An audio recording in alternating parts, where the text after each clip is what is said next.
3. bölüm. Bir neçe жылдан кийин чөмүлдүрүүчү Жакан келип, жүйүт жериндеги ээн талаада мындай деп жарсала баштады. Тобо кылгыла, анткени асман падышачылыгы жакындап калды. Жакан жөнүндө Ишая пайгамбар Теңирге жол даярдагыла, ал үчүн жолду түздөгүлө деп ээн талаада жарсалган үн угулат деп айткан. Жакан болсо төөнүн жүнүнөн кийим кийип, белине кайыш курчанып жүрчү.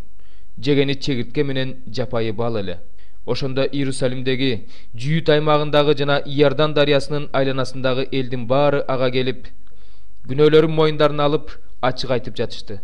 Жакан аларды Иордан дарыясында сууга чөмүлдүрүп жатты.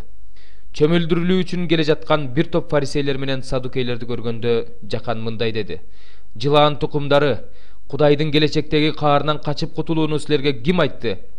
Тобо кылганыңарды иштериңер аркылуу көрсөткүлө. Биздин атабыз Ибрайым деп ойлобойлу койгула. Силерге айтып коеюн, Кудай Ибрайымга мына бул таштардан да балдарды жаратып бере алат. Балта дарактардын тамырынын жанына коюлган. Демек, жакшы жемиш бербеген ар бир дарак кыйылып, отко ыргытылат.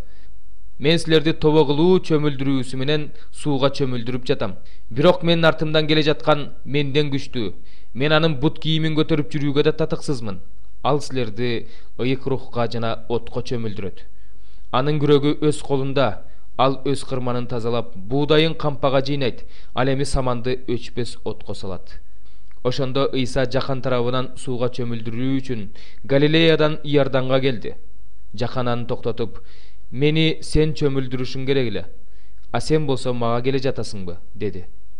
Бирок Ыйса ага: "Азыр ушундай кылууга жол бер, анткени ар бир адилеттүү ишти ушундайча аткарышыбыз керек" деп жооп берди. Ошондо Жакан ага жол берди. Чөмүлдүрүлөрү менен Ыйса суудан чыкты.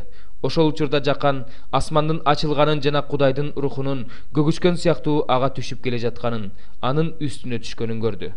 Ошондо асмандан: "Бул менин сүйүктүү уулум, мен ага ыраазымын" деген үн угулду.